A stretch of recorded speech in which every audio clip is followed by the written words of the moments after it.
آج کی ویڈیو میں 10ویں جماعت سے مخاطب ہوں۔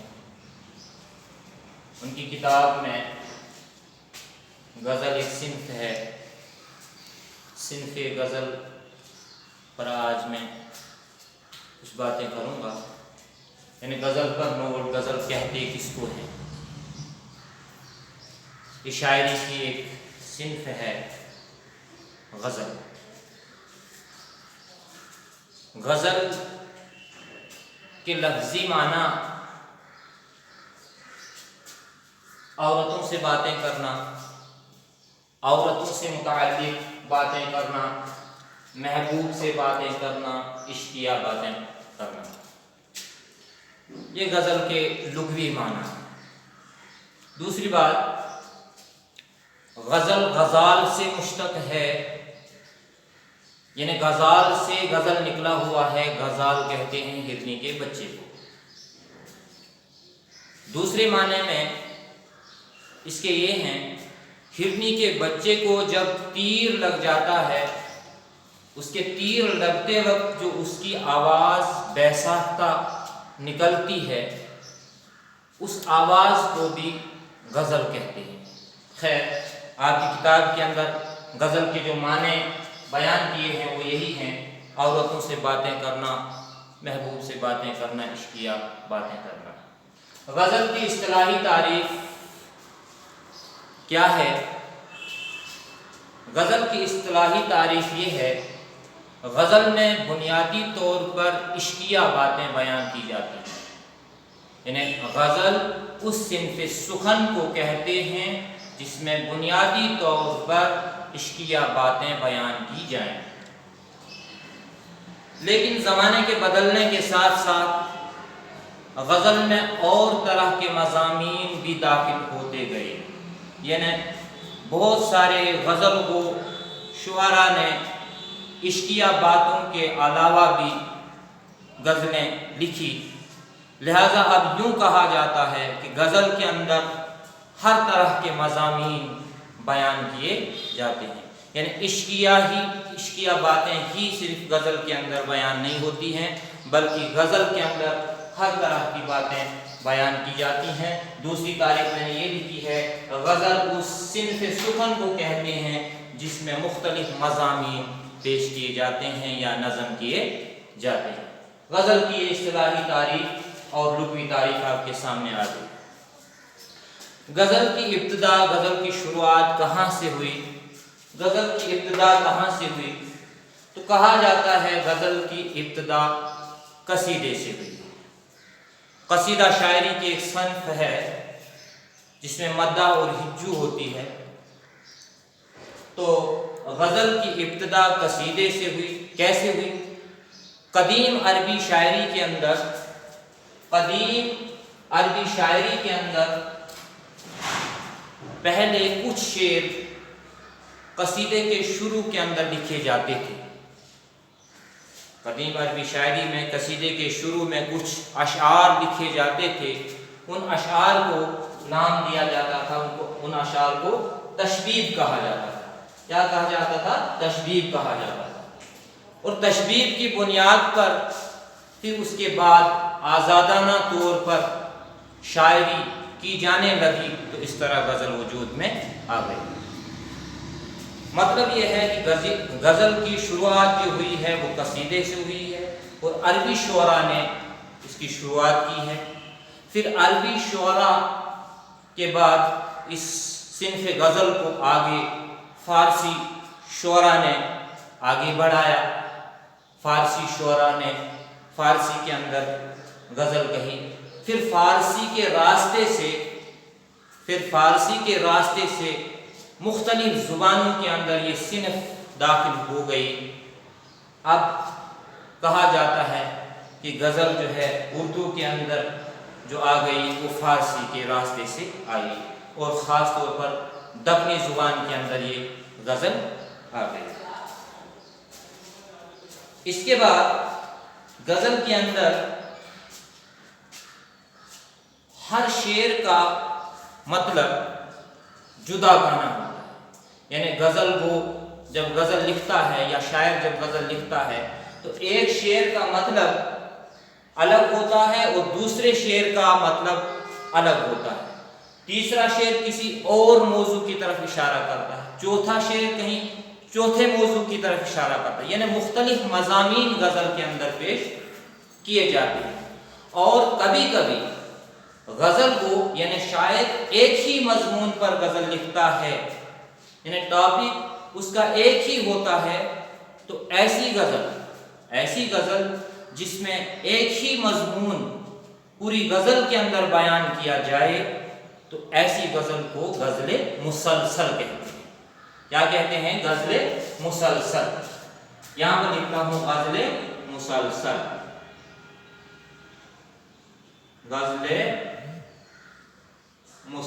غزل مسلسل کی تعریف میں نے بتائی کہ ایک ہی مضمون اگر غزل کے اندر بیان ہو تو اس کو غزل مسلسل کہتے ہیں۔ غزل کی حیت، غزل کا پہلا شعر مطلع کہلاتا ہے۔ غزل کا پہلا شعر کیا کہلاتا ہے؟ مطلع کہلاتا ہے۔ یہاں پر لکھتا ہوں غزل کا پہلا شعر، غزل کا پہلا شعر مطلع کہلاتا ہے۔ مطلع نہ یہ مطلع ہے نہ مطلع ہے، بلکہ یہ ہے مطلع۔ غزل کا پہلا شعر مطلع کہلاتا ہے۔ اس میں دونوں مصرے ہم قافیہ و ہم ردیف ہوتے ہیں، ہم قافیہ ہم ردیف ہوتے ہیں۔ اب رہی بات قافیہ اور ردیف۔ قافیہ کہتے ہیں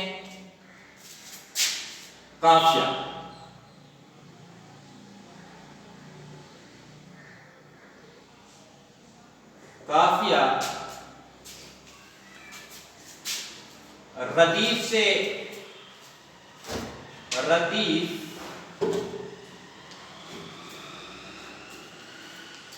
سے پہلے ایک ہی آواز پر ختم ہونے والے الفاظ کو ردیف کہتے ہیں، یعنی آواز ان کی ایک ہے۔ اور ردیف جو ہوتا ہے الفاظ کا وہ مجموعہ جو شعر کے اندر بار بار آتے ہیں، اس کی مثال میں اب دوں گا آپ کو۔ ردیف اور قافیہ کی مثال میں آپ کو دوں گا۔ اس کی مثال غالب کی ایک غزل ہے، کوئی امید بر نہیں آتی، کوئی صورت نظر نہیں آتی، آگے آتی ہے حال دل پہ ہنسی، اب کسی بات پر نہیں آتی۔ تو یہاں پر اس شعر کے اندر آتی بار بار آیا ہے، تو گویا کہ یہی ردیف ہے۔ اور اسی طرح نظر، بر اور پر ایک ہی آواز پر ختم ہونے والے الفاظ ہیں، لہذا ان کو قافیہ کہا جاتا ہے۔ ایک ہی آواز پر ختم ہونے والے الفاظ کو قافیہ کہتے ہیں، اور الفاظ کا وہ مجموعہ جو شعر کے اندر آخر پر بار بار آتے ہیں ان کو ردیف کہا جاتا ہے۔ دوسری مثال، عشق ایک آزار بن کر رہ گیا، نور یکسر نار بن کر رہ گیا، بے زبانوں کی زباں پہ حال دل بے اثر گفتار بن کر رہ گیا۔ تو اس شعر کے اندر، ان اشعار کے اندر جو بار بار رہ گیا آیا، تو یہی اس کا ردیف ہے۔ اور آزار، نار جو ایک ہی آواز پر ختم ہونے والے الفاظ ہیں، ان کو قافیہ کہتے ہیں۔ اگر مطلع کے بعد دوسرا مطلع آ جائے تو اس کو کیا کہتے ہیں؟ اس کو حسن مطلع یا زیب مطلع کہتے ہیں۔ یعنی غزل کا پہلا شعر مطلع کہلاتا ہے، اور مطلع کے فوراً بعد اگر دوسرے شعر کے اندر بھی دونوں مصرے ہم قافیہ اور ہم ردیف ہوں لہذا وہ بھی مطلع ہے، لہذا مطلع کے فوراً بعد اگر مطلع آئے تو اس کو حسن مطلع یا زیب مطلع، حسن مطلع، حسن مطلع یا زیب مطلع، زیب مطلع کہتے ہیں۔ غزل کا آخری شعر وہ کیا کہلاتا ہے؟ غزل کا آخری شعر مقطع کہلاتا ہے۔ غزل کا آخری شعر اس کو کیا کہتے ہیں؟ غزل کے آخری شعر کو مقطع کہا جاتا ہے۔ غزل کے آخری شعر کو مقطع کہتے ہیں۔ اس کو مقطع کیوں کہتے ہیں؟ اس کے اندر شاعر اپنا تخلص بیان کرتا ہے، اس میں شاعر اپنا تخلص استعمال کرتا ہے، اس لیے اس کو مقطع کہتے ہیں، یعنی اپنے اصلی نام کی جگہ دوسرا کوئی نام لکھتا ہے، اس کو مقطع کہتے ہیں۔ جیسے میں اس کی مثال میں بتاؤں گا، رہ روے راہ محبت تھا رسا، یہ رسا جاودانی اس کا اصلی نام ہے عبدالقدوس، لیکن انہوں نے غزل کے اندر رسا جو ہے وہ اپنا تخلص استعمال کیا، رہ روے راہ محبت تھا رسا، خواہ کوئے یار بن کر رہ گیا، لہذا یہ غزل کا مقطع ہے۔ اس کے علاوہ دوسرا شعر، اس کی مثال مقطع کی، کعبہ کس منہ سے جاؤ گے غالب، شرم تم کو مگر نہیں آتی، تو وہاں پر مرزا اسد اللہ خان اس کا پورا نام ہے اور غالب اس کا تخلص ہے، لہذا اس نے غزل کے اندر اپنا مقطع اختیار کیا ہے، غالب اختیار کیا ہے۔ تو غزل کا آخری شعر مقطع کہلاتا ہے۔ اور اگر غزل کی سب سے پہلے غزل وہ جو ہیں قلی قطب شاہ، اس نے سب سے پہلے غزل لکھی، اور اس سے پہلے غزل امیر خسرو نے لکھی، اور اس کے بعد غزل کو دکن کے اندر ولی دکنی نے آگے اس کو بڑھایا۔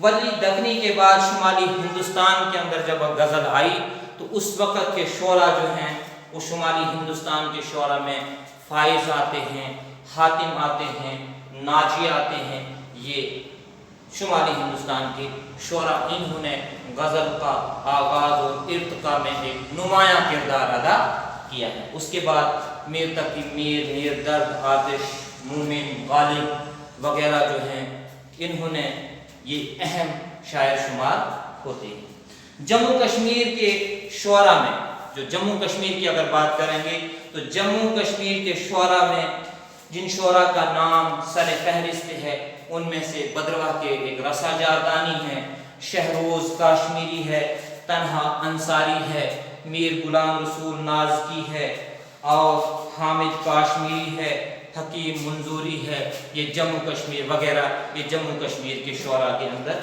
شامل ہوتے ہیں۔ انہوں نے بھی جموں کشمیر کے اندر غزل کی صنف میں طبع آزمائی کی ہے، لہذا یہ مختصر سا نوٹ غزل کا تعارف تھا۔ آگے غزلیں انشاءاللہ ہم پڑھیں گے، تو میں اسی کے ساتھ اجازت چاہتا ہوں۔ شکریہ۔